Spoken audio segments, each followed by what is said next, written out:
I would invite everybody to engage in some sort of slow stitching, do something for slow living that is meditative, learn how to just take up embroidery, take up quilting, take up bread making, do something that slows your life down, because I think then you will become more contemplative. You're listening to the Good Dirt Podcast. This is a place where we dig into the nitty-gritty of sustainable living through food, fashion, and lifestyle. And we're your hosts, Mary and Emma Kingsley, the mother and daughter founder team of Lady Farmer. We're sowing seeds of slow living through our community platform, events, and online marketplace. We started this podcast as a means to share the wealth of information and quality conversations that we're having in our world as we dream up and deliver ways for each of us to live into the new paradigm, one that is regenerative, balanced, and whole. We want to put the microphone in front of the voices that need to be heard the most right now: the farmers, the dreamers, the designers, and the doers. So come cultivate a better world with us. We're so glad you're here. Now, let's dig in.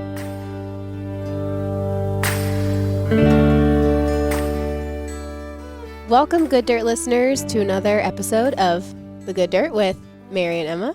And we're just sitting here reminiscing about our retreat that took place last weekend, our virtual slow living retreat. And I'm thinking it was pretty ideal, and I'm feeling really good about it. What about you, Mom?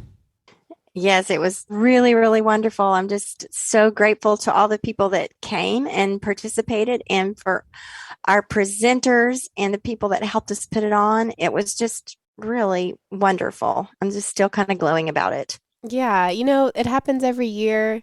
We get nervous in the lead up. Oh, is it going to go okay? Are people going to like it? All these feelings are so familiar now. This is the fourth time having done it. Yeah. And you know how there's something about how the body, when something hurts, your body doesn't remember pain. I feel like that's like the opposite with the retreat. Like, I always forget how actually awesome it is at the outset. Like, in the retreat, I get this feeling like, oh yeah, this is what it's felt like after every single retreat. It's like just awesome. But in the lead up, it's hard to remember that it's going to be awesome. This is true.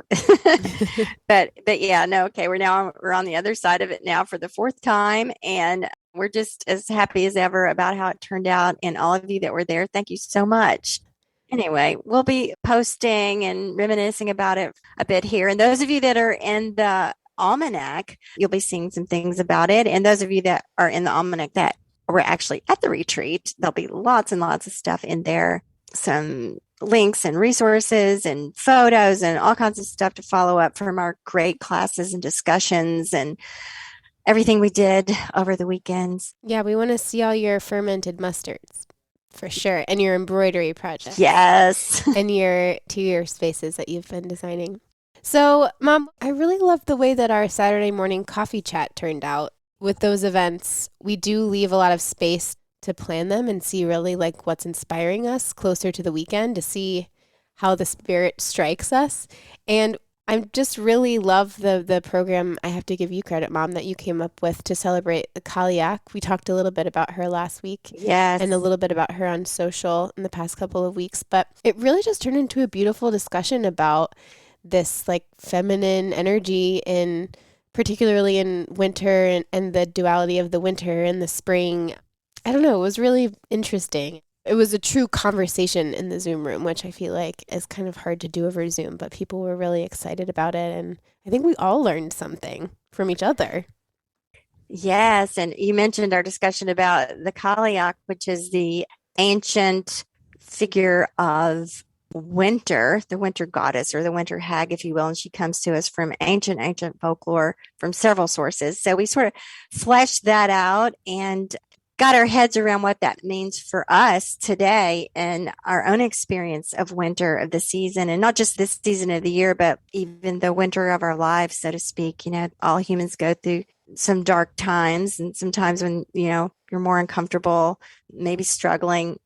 So we just really got into a really meaningful discussion. And what is so interesting, as this so often happens on the podcast, the discussion today in our episode, our conversation with Cookie Washington, We also talk a lot about the feminine energy. We speak about the sacred feminine, which the Kaliak is very reminiscent and expressive of the sacred feminine in folklore. And Cookie's going to tell us about her experience of that in her artwork. So I love the way that the weekend themes dovetailed into this week's podcast. It's really cool. Yeah, in so many ways, not just in subject matter, but in, the way that we found Cookie was through our work with Acres of Ancestry and Tracy McCurdy, who runs that project. And Acres of Ancestry is and has been for the past 2 years our partners for our slow living retreat. We take 10% of all proceeds from that event and we donate it to Acres of Ancestry Initiative Black Agrarian Fund, which, if you have not heard of it, is a multidisciplinary cooperative nonprofit ecosystem rooted in Black ecocultural traditions and textile arts to regenerate custodial land ownership, ecological stewardship, and food and fiber economies in the South. So we really love this organization and everything that they're doing. And all of the women involved that we've met that are involved with it are amazing people. And Tracy wanted us to specifically focus on the Return of the Bees multimedia project, which is a project within this Acres of Ancestry initiative for this weekend specifically. So we did chat a little bit about the Return of the Bees project at the retreat. And it's just so, as you said, it's so funny that this is the episode that's just like happening this week. Of course it is. So yeah. Do you want to tell them a bit about the project, Mom?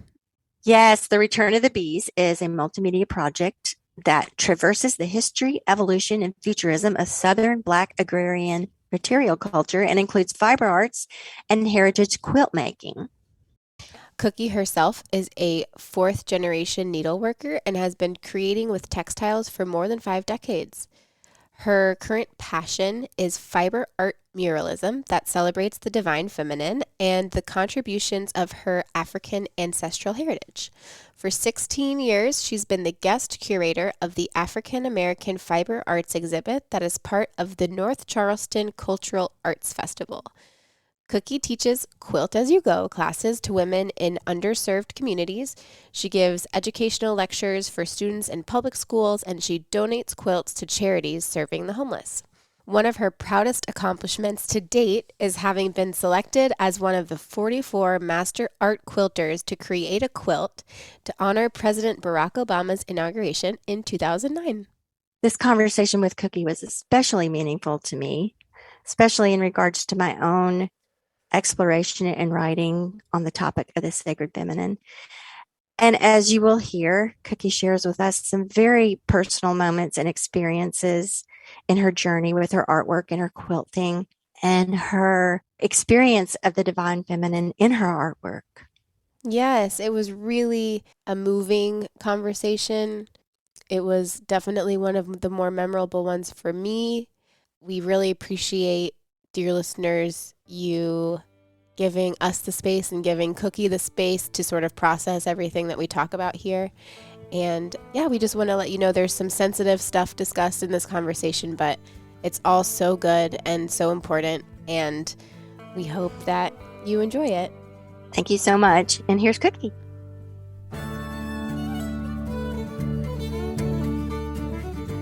My name is Cookie Washington. I live in Goose Creek, South Carolina, which is a little suburb of Charleston, South Carolina. I am 62 years old. I am a quilter and a dressmaker and a rabble rouser and a mom and a grandma, which is the best thing that I am. And I have been making textiles since I was like 4 years old. I love fabric. I just love everything about it. And it's very soothing to my soul. I guess that's who I am. Can you tell us a little bit about some of the projects that you've done? I mean, maybe we'll get here too, but most recently, in our last conversation, you were telling me about a show you had recently put up. Well, I just closed a duo show with a sister from Accra, Ghana that I met through my friend Tracy Lloyd McCurdy. And she showed me her quilts and they are different than anything I've ever seen. And I was like, oh my goodness, I'm going to collapse this solo show into a duo show because I thought the world needed to see this. And every year for the past 16 years, in May, I curate a show for the city of North Charleston, which is a separate city from Charleston. And every year I pick a theme, and then African-American quilters from all over the country submit This was a kind of a small year, but we had like 40 quilters and about 55 quilts or dolls. And it was very successful. It was called Sankofa. And Sankofa is a Dinkra symbol that means go back and get it, or honor your ancestors, learn from them while moving forward in a positive light. Very cool. So a lot of the work that you're doing with the quilting and the storytelling does have to do with this idea of ancestry and connecting to our ancestors in the land. Is that correct? And the traditions? Yeah, my Sankofa quilt actually was called My Ancestors' Acres Stolen, Seeking Return. At one time, my grandparents had a lot of land, but through hook or by crook or unfair, I don't want to say dishonest, unfair practices by the United States government, they lost their land and, was cheated out of their land until when my grandfather died, he only had like 3 acres of land left. I loved my grandparents. It kind of broke my heart to watch that happen. And I remember from a little girl, my grandfather saying, there's a reason why it's called real estate. Mm-hmm. When I got married the first time, I proudly showed my granddaddy my engagement ring. And he said, baby, what you really should have gotten was engagement real estate. Oh, wow. Yeah.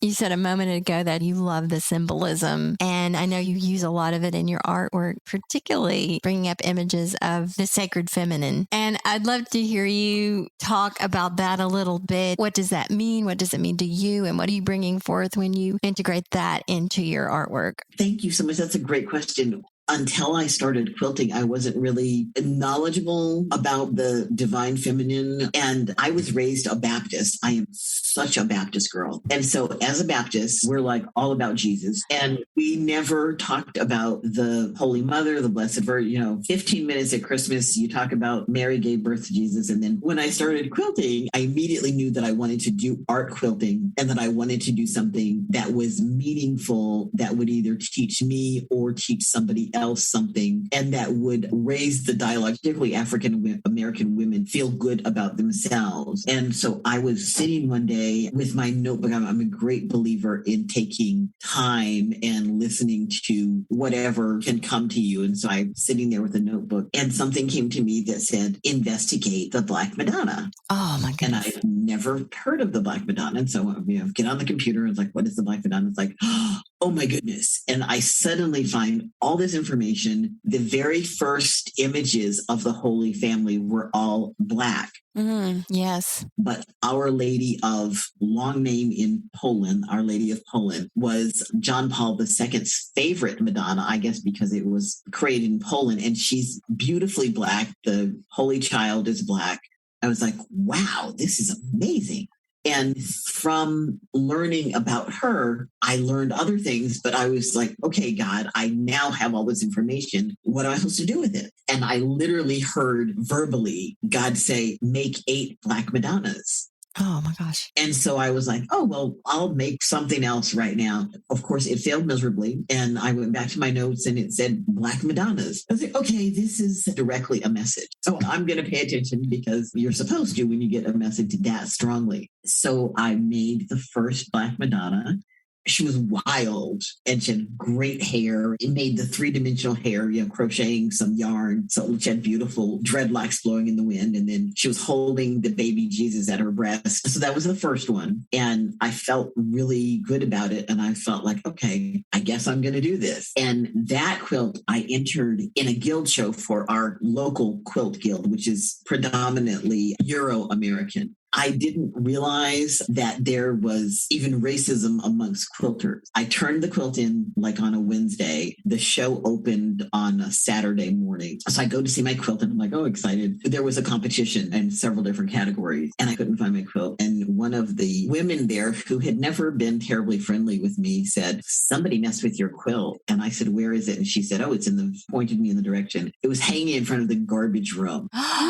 And even though it was hanging in front of the garbage room, I still won a 3rd place ribbon. Oh my goodness. Yeah, which was just amazing. And what it was they'd hired an outside jurist to come in this person thankfully just judged it on the work and the design and whatever. And it was just the guild members who objected to the Black Madonna. And in the quilt, I made her a dress out of a beautiful sheer silk that I had, but I exposed the right breast because that's where she's holding the baby Jesus in her arms. You unfasten your dress or, the side of your dress and your breast is exposed. And that's how you feed your baby because it's hard to feed him through a bra or something. And someone had taken a giant diaper pin and pinned the silk back up on the shoulder of the Madonna. Oh my goodness. Thus damaging this silk that was really expensive, beautiful handmade silk. Oh my God. And I was so livid. I thought I need to sue these people. But God was on my side, or the goddess, the Blessed Virgin was on my side. The very next weekend, there was a seminar called Mosaics of Mary, and it was about all the Marys in the Bible with an emphasis on Mother Mary. They asked me if they could borrow the quilt just to hang it at the seminar. And I said, oh, of course, I'd be glad, and had to make sure it didn't smell like garbage anymore.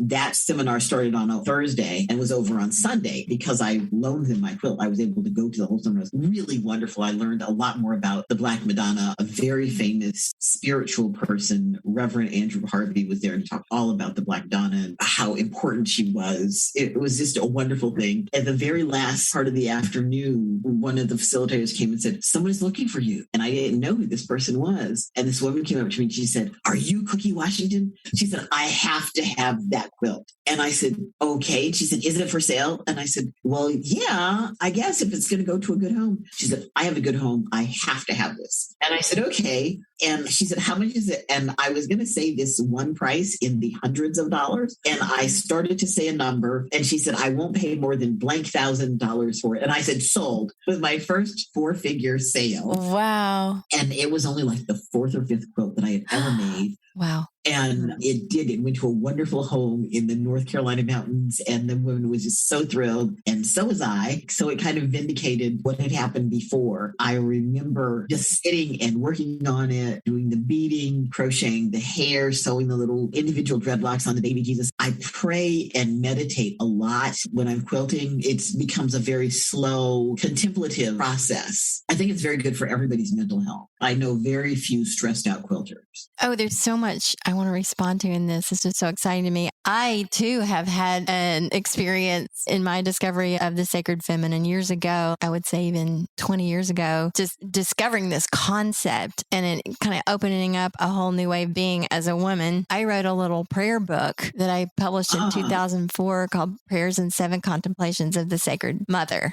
Oh, beautiful. Used the prayers of the rosary and adapted it to more of a prayers to the sacred feminine. It was sort of a reimagining of Mary, the Virgin Mary. But is it a reimagining or is it a remembering? Yes, that's a huge question. And I think for us in our present culture, we are using our imagination to remember what once was that has been long buried. So, but we have to use our imaginations to get there. Do you see what I'm saying? Because it's not in our experience. Yeah. So it's like when you were open to would you call it a vision that came to you where you had to do the quilts? Was that a vision or a dream? It was a vision and absolutely auditory, just as you can hear my voice and I can hear it. It was, it was like God said, and I said, what? Yeah.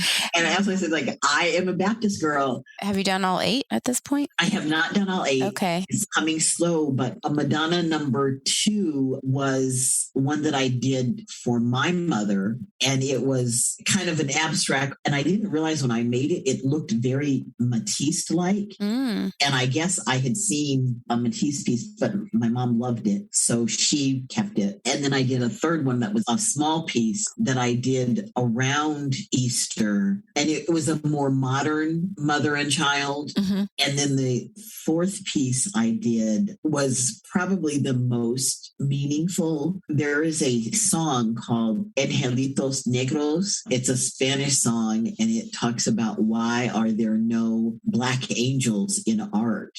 Mm-hmm. And then the refrain is that if there are no Black angels in art, then it is up to you to create them. And so I had that image of Our Lady of Poland. And so I put her in the center of the quilt and then surrounded surrounded her by Black angels of all different shades of Blackness. Again, the Holy Mother and the Holy Baby were Black. And that quilt took on really amazingly powerful significance. In 2013, I felt like it was super important to have an art show to celebrate, to honor, to remember the 150th anniversary of the Emancipation Proclamation. And I could not find a venue that would allow me to have a show for, the 6 weeks or whatever that I had wanted. My friend, Reverend Clementa Pinckney, who I knew through my liberal activism work, was also the pastor of Mother Emanuel AME Church in Charleston. And I just asked him, like, hey, in your fellowship hall, do you suppose we could have this exhibit? And he was like, oh, yes, we believe that our spiritual walk also should include serving your spirit, your body, your mind, whatever. So he allowed us to have an art show there. And I was working on that Black Madonna, Mama,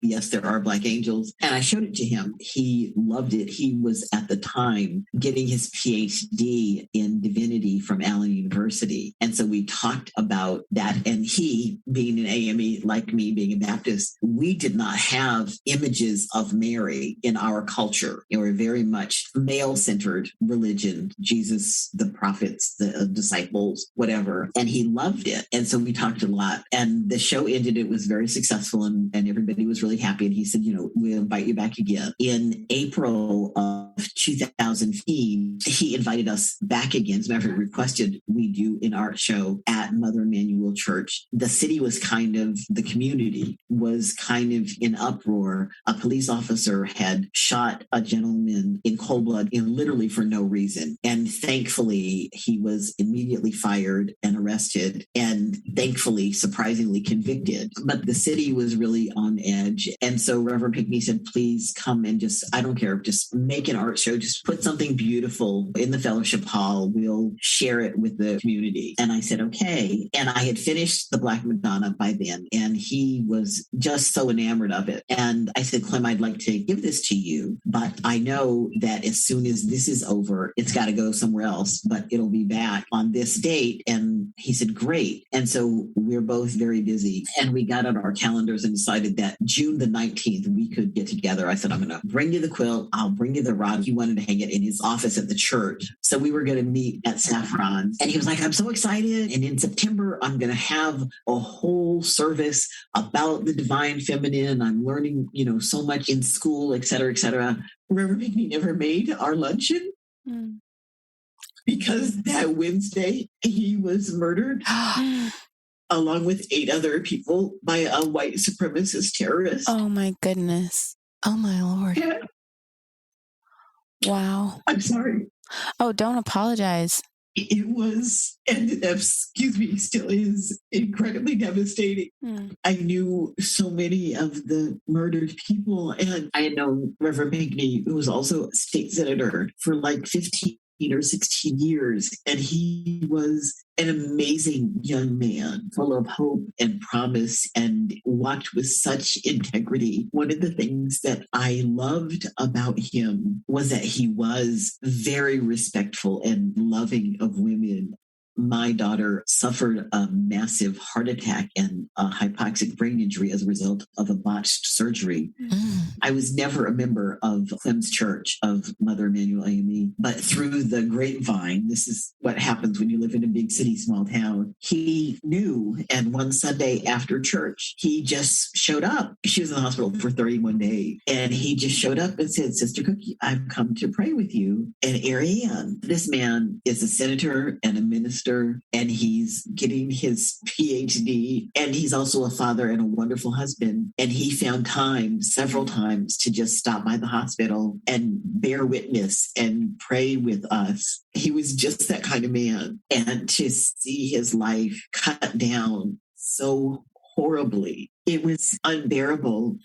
The next morning, about 2:00 in the morning, is we didn't know initially who was dead and who wasn't dead. About 2:30 in the morning, I found out that he and 9 other people had been killed, and they left 3 survivors who will be traumatized for the rest of their life because, they had to lay there in the blood of their family members and friends for some time. But at 5:30, a friend of mine called me. She was visiting in England and she said, Cookie, I'm hearing something really crazy on the BBC. And they keep saying Charleston, South Carolina, but I keep thinking they mean Charleston, West Virginia. And I said, what are you hearing? And she said that there was a church shooting. And I said, no, sadly, it's true. It is Charleston, South Carolina. And she said, what church? And I had to tell her it was Mother Emanuel. And she had been one of the artists that showed in the fellowship hall. Oh my goodness. And she said, what do we do? And I said, we're artists. We make art. We go into our studios and we make art, and we will have a tribute show to honor Reverend Pinckney and the congregation that gave us a home for our art. We will gift that back to them. And through our art, we will try to help heal the city. It took a year to find the right space and the right place, but we did a beautiful tribute show, and I was able to publish a book of the art pieces. Is that book available? I need to put it on my website, yes. It was called Holy City, The Art of Love, Unity, and Resurrection. Wow. We opened on May the 28th. There was going to be a whole month of remembrances of what happened. And I was able to invite the family members of the fallen and the survivors for a private showing beforehand. And it was so beautiful and so moving, and probably one of the very best things I've ever done in my life. Wow. Yeah. And some of the artists had direct connection to members of Mother Emanuel. One of the artists, her great-grandparents, grandparents, and parents had all been married in Mother Emanuel Church. It was so healing for her to be able to participate in the show. One of the people who sent an art piece, she had been, I guess, second cousins with one of the people that were murdered, but she had also been first cousins on the other side of one of the 4 girls that were killed in the Birmingham bombing in the 60s. Wow. And so she was just devastated. 50 years later, we're still experiencing the same kind of trauma as African Americans in this country. It was very challenging, but I'm glad we did it. And I feel like Reverend Pinckney is looking down from heaven and being well pleased that we did it. But I will miss him, obviously, for the rest of my life.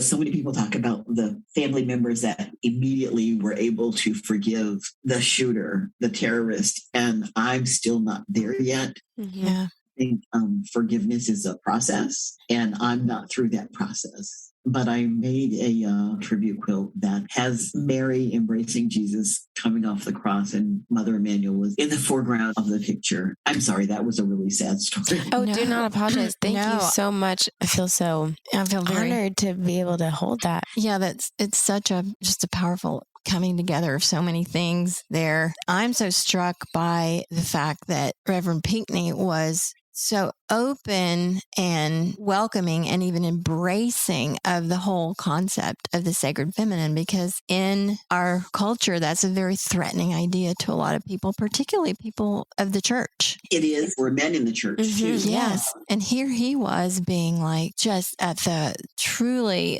cutting edge of this kind of a spiritual revolution here. And he was taken away so tragically. And it's just, wow, it's really staggering. And it was very staggering. But speaking about the divine feminine, I'm very blessed. I have friends from all walks of life and all religions and non-religions. yeah. I have a friend who is a rabbi. He is a conservative rabbi, but he talked to me about the Kabbalah and talked to me about the story of Sophia, who is the Black goddess of wisdom and referred to as the consort of Yahweh. And it said that she, the smartest woman, taught King Solomon, the smartest man who ever lived, allegedly, all of his wisdom. And I love that story. And so I've made a Sofia quilt as well. I've made it to honor the Sophias in my life. And I think that it's important, and if you look at the word Sophia in the Latin, all of the osophies, philosophy, all those words come out of the Sophia wisdom tradition. And so I think as we learn and study, as I said, I think we are remembering. And I think when we reintroduce the divine feminine and it is more accepted, I think that we will be a more peaceful place. I think we need to have more balance. We've been so in the patriarchy for a couple of thousand years, and that has not gone as well as anyone had hoped. And so maybe as we re-embrace the divine feminine, we can get to a more peaceful, nurturing place. I can't imagine that any mother ever gave birth and said, "Oh, I hope you grow up to be a little terrorist," or "I hope you grow up to be killed in a war," or something. We want to nurture and love our children. And so I think if we ran the world, or could co-run the world in a more equal way, things might be better. Oh, it's so very much about balancing things out and not trying to power one worldview empowering over another. It's about balance. I'm sure you're familiar with the work of Sumant Kidd, the novelist. Yes. She wrote The Secret Life of Bees, which we started out this conversation about bees and how it ties in with the sacred feminine. She wove that into a wonderful novel, which so many people are familiar with. Sumant Kidd used to live in Charleston, and I was actually at the book launch for that. Oh my goodness. Oh yeah, Really super nice lady. Yes. Very, very knowledgeable, very spiritual. Yes. And before she wrote the novel, she would lead tours in Europe for people to go and actually see these Black Madonnas and teach people, introduce them to the concept of what it is. It's a very nuanced topic. It's just hard to, you can't explain it quickly. It has so much to do with not only history, even and certainly pre-Christian history, but also human psychology. It has to do with the shadow and things that have been buried, literally buried and psychologically buried. And it's just an amazing topic. And art is a way to penetrate the human psyche. And certainly in your quilt making, you have done this. You have delved into this topic and this concept, which is huge for our culture and humanity, and brought it forward. And as we have all experienced, the divine feminine energy can speak to us in different ways. And it's speaking very loudly now in the context of the climate crisis. Mother Earth is hurting. And I think we as women are going to have to take the lead in healing it. I think about that young girl, Greta Thunberg, and other climate activists and other kinds of activists. Sometimes it's hard to think about wanting to heal the earth if your basic needs aren't met. Yes. Mm-hmm. So if I'm not in a safe place, if my children aren't in a safe place, I can't really be concerned about the bees or the trees or whatever. I need to get my needs met. So I think it's a big circle of things that we need to look at. I think that as we're talking about making the earth safe and cleaning up the water and cleaning, we also have to make sure that we are all in a place where we can join that, that activism. So it is equally as important to make sure that the bees are not dying, but it's even more important to make sure that our children are not dying. Because, I'm 60, I'm not going to be here in 40 years. So what can I do to make sure that my children and my granddaughters are in a place where they are safe and they have what they need so that they can look beyond their immediate needs to the bigger needs of the planet? Yeah. And that is that mother energy, that divine feminine energy. Our culture is so based on the father figure, father energy. And as we've been saying, now is the opportunity, long overdue, to bring that mother energy forth. And, for eons, nature has been referred to in the feminine, Mother Nature. Mm-hmm. Absolutely. And I think that comes deep in our human psyche too, that life-giving, life-sustaining, nurturing energy is not exclusive to females, but it is the feminine energy of the universe. We've reached a point here where as humans, we all need to call that forth. And that means taking care of everyone, taking care of the bees and the babies and all living things and doing what's necessary. Really a gigantic paradigm shift, worldview, all of these things. There's just so many things coming together here. Very exciting. Cookie, can you talk to us a little bit about either the mermaids, your work with mermaids, or Khalifa, the goddess? Yeah. I will talk about both of them. Okay. Yay. Thank you for asking. I will talk about Khalifa first because that's my older love. Okay. I grew up part of the time in New Mexico, in Albuquerque, New Mexico. And I was I guess, a little precocious. Anyway, I was able to take some courses at the university, even when I was very, very young. An anthropology professor one day handed me this book. He said, you might be interested in this book. And he did it in a very offhanded way. But I thought, oh, this is a very smart man, and noticed little old unimportant me. And so I thought for sure I was going to read the book. And I'm a voracious reader. And it was the story of Khalifa, which absolutely blew my mind. Khalifa is the Black Amazon goddess that the state of California is named after. The first time that this story was written down, which doesn't mean it sprung up at that time, but the first time it was written down that I can research was in 1510 in Spain and in Brazil at the same time. So I have two interpretations. One of them was in Spanish and one of them was in Portuguese. But it was such a well-known story to apparently all educated Spaniards that when Cortez 30 years later came looking for the city of gold, they thought it was Baja California, which is where they thought that California was an island. And they thought that Khalifa, a Black Amazon goddess, ruled the land and that everything in her kingdom was of gold. They lived with no men, but they had griffins, which are the eagle-headed lions. Oh, cool. Yeah. And if a man deigned to try to, get on their island, the griffins would get them and fly them up into the air and then dash them to the rock and rip them to shreds and eat them. Oh, dear. Oh, I love that. Yeah.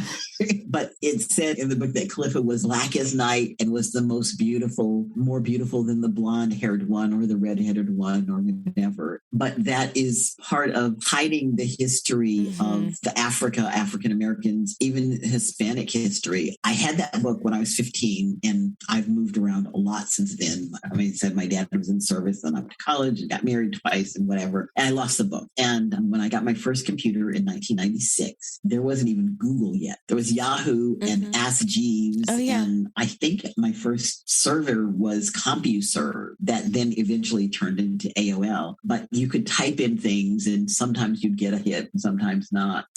Yeah. Back then, the internet was wild. I'll give you an example. I had a dog that I just loved, and she had a tick, which just freaked me out. And I thought, I can handle this tick. So I typed in something about pets to love or something like that, thinking that I'm going to get like a veterinarian website that's going to show me how to remove a tick. That was not what showed up. Oh my goodness. So I decided to take the dog to the vet, but it was a female vet and she helped me learn how to take ticks off my dog. But getting back to Khalifa, so I typed that name into the search engine and I'm like, I'm excited. I'm going to find this information. And the only hit that I got on the name Khalifa, Califia, was a trans porn star. Oh my gosh. Who was using a white trans porn star who was using the name, which was really aggravating to me.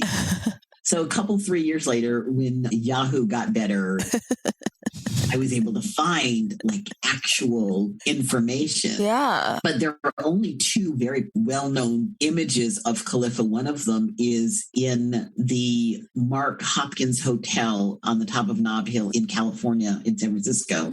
There is a 7-foot tall mural in the Room of the Dons, and it's the history of California. And the very first panel of that incredibly beautiful painting is Khalifa greeting the Spanish explorers. Oh, wow. It's a beautiful picture because they are kneeling before her. She's standing there with two of her warrior women, and she's holding a griffin, like on a leash. The Spanish explorers are kneeling on the ground in front of her, which is just an amazing picture. And then there is a picture called The Naming of California or something that is in the State House in Sacramento, but it's in a place where you would have to go looking for it. But Disney in 2001, Disneyland, which is the one in Anaheim, California, created a ride experience, is what they called it, called the California Adventure. And there was a movie that was made, and Khalifa narrates the history of California. Oh, cool. Wow. And amazing. I wrote it,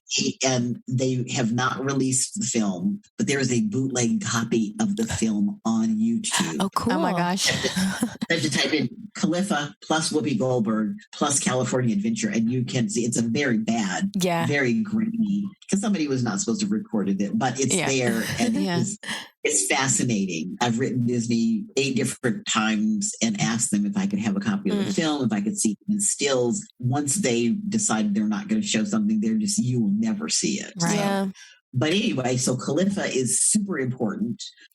I love your depiction of her. We're looking at that quilt and now, don't you think it's really no mystery that she's been so buried? Yeah, buried, Absolutely. suppressed. And because now patriarchal system came in there and settled California. So of course, Khalifa has been gone underground, literally. Oh, absolutely. And there is now an almond milk called Khalifa almond milk. There's no depiction of Queen Khalifa. Interesting. On the almond milk, which is annoying. Yeah, that is annoying.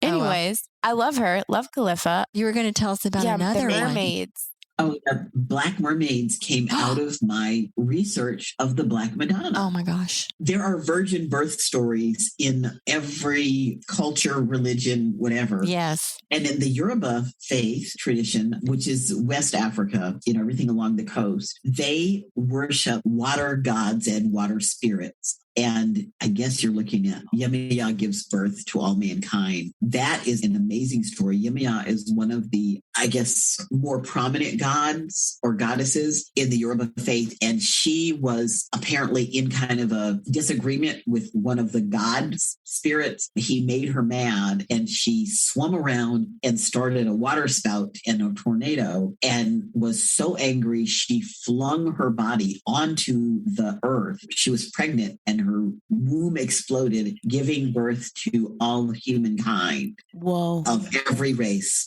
came forth from her body. It's a wonderful story. There are so many goddesses and orishas that are depicted as Black mermaids. I love that story. One of the reasons I think it's vitally important for us to know is Black women are not coming up from slavery. We are coming down from being worshipped as deities. Mm-hmm.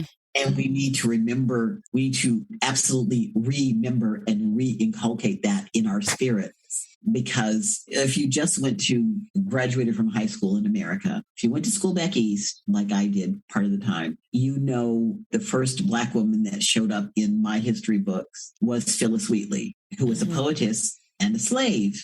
And then 100 years later, you learn about Harriet Tubman, who was the conductor on the Underground Railroad, but also a slave. And then you touched on Sojourner Truth, but not a lot because she was a rabble rouser, but also a slave. And that's the context that you get. And then now we elevate performers. I love performers. Yay, Beyonce. Yay, Mary J. Blige. I love these people, but Beyonce has a voice and I have a voice, and only one of us is ever going to make money singing and dancing. And so let's talk about other Black women and other accomplishments.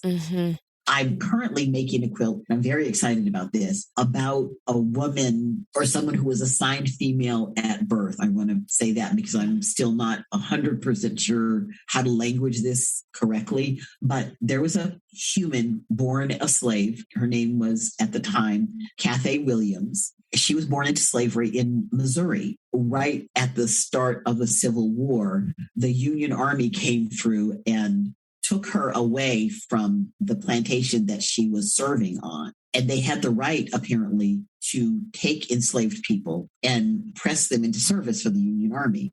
And they called them contraband. Amazing story. She served with the Union Army unpaid for about 5 years for the whole of the Civil War. And she became quite apparently such a good cook that she ended up cooking for General Custer, both George and his brother. And when the war was over, she ended up dressing as a man and joined the Union Army. She was the first and only female Buffalo soldier. Wow. Which is amazing because she disguised herself as a man. And apparently they did not give her a very thorough physical. but she was quite a tall woman. On her enlistment papers, it says man, 5'9", hale, hearty, whatever.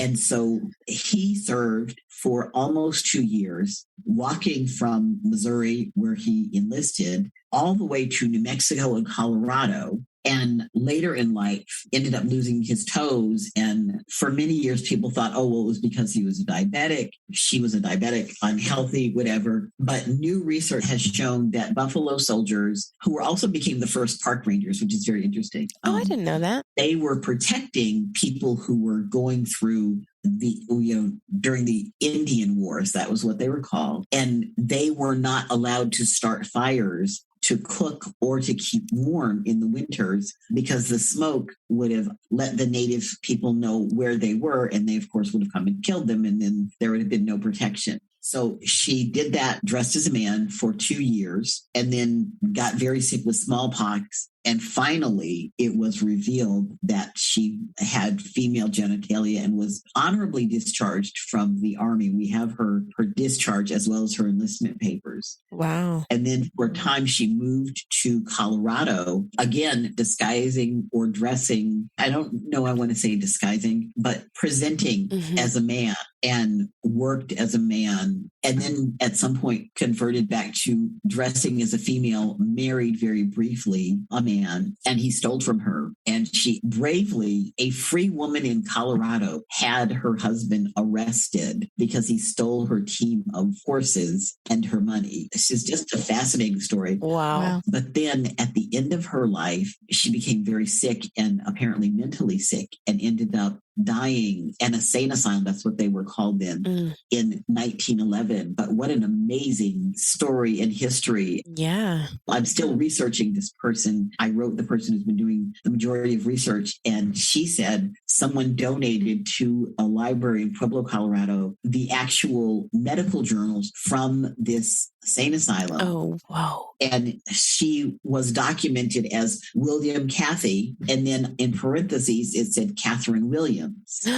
So Wow. They kind of knew. And there was a couple of newspaper articles that were written about her. And they knew that she was, I'm guessing the best way to describe this person would be maybe gender fluid. Yeah. Because apparently everybody knew that when she first came to Colorado, she presented as William Cathy. And then in the last article that was written about her, she was described as the nigger Kate, who lived in such and such, and even listed her address. So this is really important to know that, first of all, my granddaddy used to always say to me, honey, there is nothing new under the sun. Yeah. And this is absolute proof that, yeah, there is nothing new under the sun. And you're working on this quilt now about her, for her. I'm working on this quilt now. Wow. It will be ready for the show that I am having with the Acres of Ancestry Return of the Bees in January in Charleston, South Carolina. Yes. Oh, wow. So I'm very excited about this. Oh, I just want to throw this in here. It's interesting to note that in those times back then, whenever then was, for women they didn't know what to do with, they just put them in an insane asylum. Yeah. That's what you did with women that Yeah. decide what was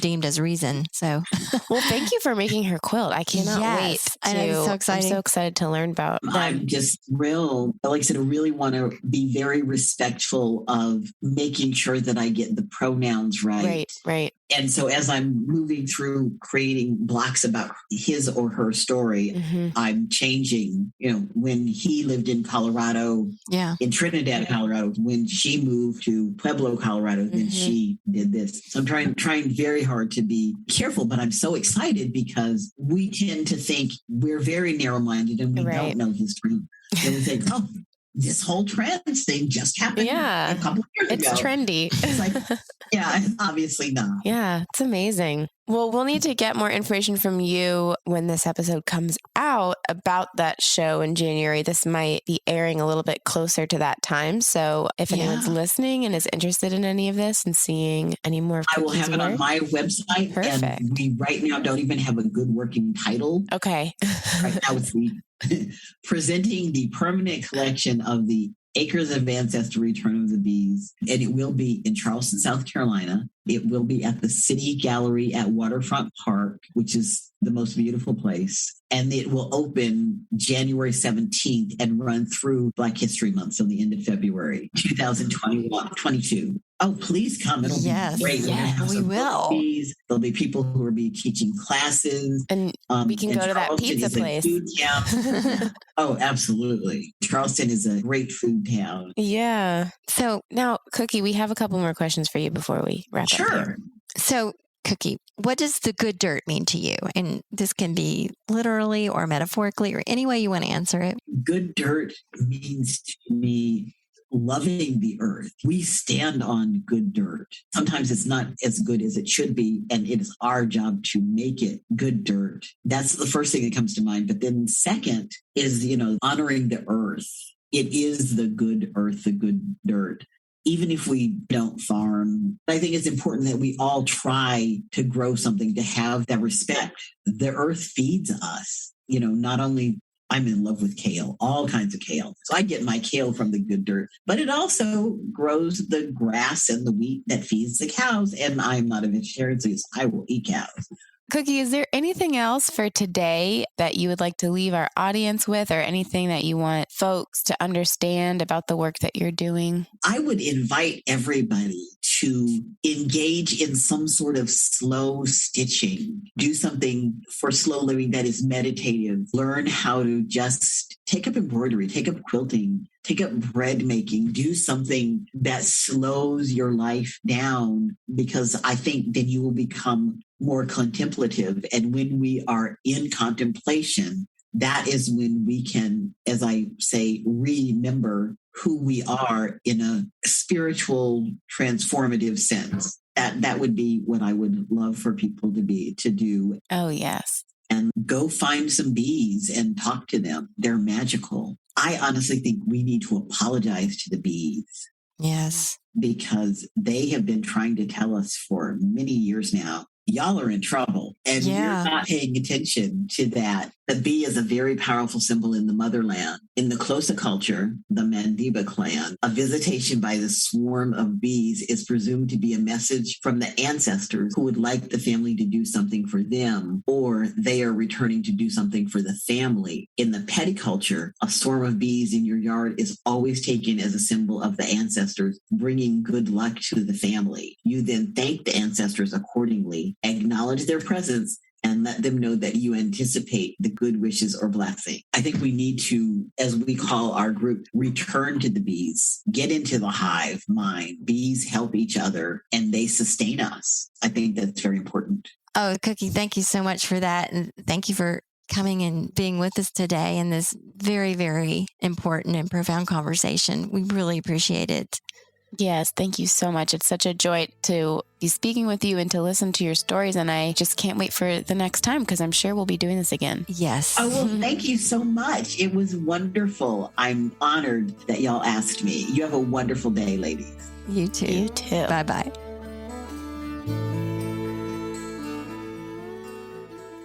Thank you so much for tuning in today. Thank you so much, Cookie, for being with us. And like we mentioned in the interview, we can't wait to have you back. We hope that this conversation with Acres of Ancestry and the Return of the Bees project is an ongoing one. And yes, thank you, dear listeners, for being here as well. Yes, and we're so happy to support Acres of Ancestry and the Return of the Bees multimedia project with proceeds from our Lady Farmer Slow Living retreat this year.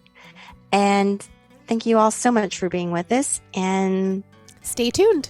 We'll be back next week. Bye-bye. Bye-bye.